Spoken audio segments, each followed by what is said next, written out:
வணக்கம். உலக அந்நியர் தினமானது பல்வேறு நாடுகளிலே பல்வேறு திகதிகளிலே கொண்டாடப்படுகின்றது. அதற்கமைய மே 31ஆம் திகதி உலக அந்நியர் தினமானது பிரான்ஸ் உட்பட்ட பல்வேறு நாடுகளிலே கொண்டாடப்படுகின்றது. அனைவருக்கும் அந்நியர் தின நல் வாழ்த்துக்களும் நன்றிகளும். இந்த உலகத்தில் ஒரு உன்னதமான உறவு எது என்று சொன்னால் அது உம்மை பெற்றெடுத்த தாய்தான். இந்த உலகத்திலே மிகவும் பாதுகாப்பான உன்னதமான ஒரு இடம் எது என்று சொன்னால் அது எமது தாயின் கருவறைதான். அம்மா என்ற சொல்லிலே அம் என்பது அழகினை குறிக்கின்றது, மா என்பது வியப்பினை குறிக்கின்றது. இந்த உலகத்தில் உள்ள மனிதர்கள் எல்லோரும் வியந்து பார்க்கும் அளவுக்கு பேரழகை கொண்டவள்தான் எம்மை பெற்றெடுத்த தாய். தாயை விட இந்த உலகிலே எதுவுமே அழகில்லை. சாதாரண நரேந்திரனை சுவாமி விவேகானந்தராக்கியவர் அவருடைய தாயார். மோகனதாசை மகாத்மா காந்தி என்ற உயரிய நிலைக்கு அழைத்து சென்றவர் அவருடைய தாயார். சத்ரபதி சிவாஜியை வீர சிவாஜியாக்கிய எளிமைக்கும் பெருமைக்கும் உரியவர் அவரின் தாயாராகின்றார். ஏன், தமிழீழ மண் மீட்புக்காக போராடிய தேசிய தலைவரை பெற்றெடுத்த பெருமைக்கும் சிறப்புக்கும் உரியவர் அவருடைய தாயாராகின்றார். அம்மா எனும் சொல்லிலே ஆ என்பது உயிரெழுத்து, எங்களுக்கு உயிரை தந்தவள். உம்மென்னா மெய்யெழுத்து, எங்களுக்கு உடம்பை தந்தவள். மாவென்னா உயிர் மெய்யெழுத்து, உடம்பையும் உயிரையும் தந்து இரத்தத்தை பாழாக்கி எம்மை பெற்றெடுத்து வளர்த்தவள் தான் அம்மா. அதனால் தான் அம்மா என்று அவள் அழைக்கப்படுகின்றாள். அரசனாகட்டும், ஆண்டியாகட்டும், நல்லவராகட்டும், கெட்டவராகட்டும், பறவையாகட்டும், மிருகங்களாகட்டும், வாழ்வினை துறந்த துறவியாகட்டும், அம்மா என்பது எல்லோருக்கும் ஒரு அருமருந்துதான். வாழ்க்கையினை துறந்து துறவரம் கொண்ட பட்டினத்தடிகள் தன் தாய் இறந்த பொழுது கதறி அழுகின்றார். 2 திங்களாய் அங்கமெல்லாம் நொந்து பெற்று கைப்புறத்தில் ஏந்தி கனகமுளை தந்தாளை எப்பிறப்பில் காண்பேன் இனி என்று சொல்லி கதறி அழுகின்றார். வாழ்வினை துறந்த துறவியாலேயே தன் தாயாரின் இழப்பினை தாங்க முடியவில்லை என்று சொன்னால் இந்த தாய் என்பவர் எல்லோருக்கும் எவ்வளவு முக்கியத்துவம் உடையவளாக இருக்கின்றாள்.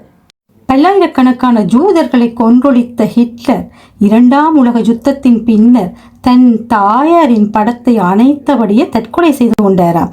தீய குணங்கள், கெட்ட குணங்கள் கொண்ட மனிதர் கூட ஒரு நேரத்தில் மனம் திருந்தும் போது தன் தாயாரை தேடுகின்றார்கள். அதுதான் தாயின் அன்பும் பாசமும் பெருமையும் கூட. ஜப்பானிலே ஒரு கலாச்சாரம் இருந்ததாம், அதுக்கு பேர் உபாசுதே. வயது வந்த பெற்றோர்களை பிள்ளைகள் கொண்டு போய் காட்டின் எல்லையிலே கொண்டே போட்டு விட்டு வர வேண்டும். அப்படி ஒரு நாள் ஒரு மகன் தன் தாயாரை முதுகிலே சுமந்தபடி காட்டின்படியே போய் கொண்டிருக்கின்றான். அப்பொழுது தாயார் ஒவ்வொரு இலைகளாக பிடுங்கி போட்டு கொண்டே வந்தாவா.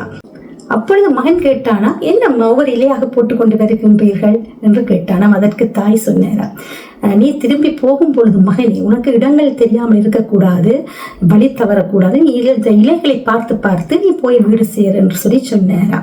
இதை கேட்டதும் மகனின் கண்களில் இருந்து கண்ணீர் ஆராய் பெருகியதா.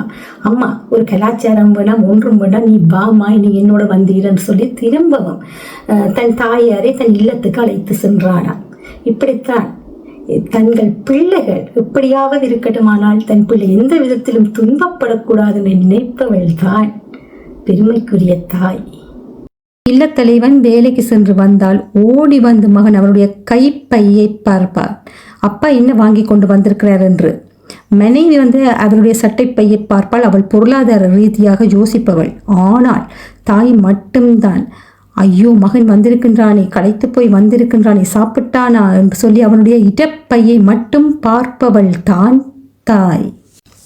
ஒரு தந்தை எவ்வளவுதான் குழந்தைகளை கட்டுப்படுத்தி குரலை உயர்த்தி கதைத்தாலும் ஆனால் தந்தையை விட தாய் சொல்கின்ற அந்த குரலின் கட்டளைக்கே குழந்தைகள் அடிபணிகின்றன. அதை மனோ தத்துவ ரீதியாக சொல்கின்றார்கள். வயிற்றிலே குழந்தை இருந்த காலத்தில் அந்த குழந்தை தாயின் குரலுக்கும் அந்த தாயின் உடல் அமைப்புக்கும் பழக்கப்படுத்தி விட்டது.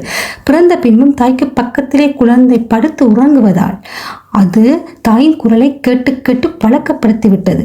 அதனால்தான் தாய் என்ன அன்பாக சொன்னாலும் பாசமாக சொன்னாலும் ஒரு அதிகாரமாக சொன்னாலும் அந்த குழந்தை அந்த குரலுக்கு அடிபணிவதாக மனோ தத்துவ ரீதியாக சொல்கின்றார்கள். ஒரு தாயில் இருந்துதான் ஒரு தலைமுறை தொடங்குகின்றது. ஒவ்வொரு தாயும் ஒவ்வொரு வரலாறு. அம்மாவே தெய்வம், ஆகாய தீபம், தாய் சிந்தும் கண்ணீர் நெஞ்சை சூடும். எல்லோருக்கும் இனிய அன்னையர் தின நல்வாழ்த்துக்கள். நன்றி, வணக்கம்.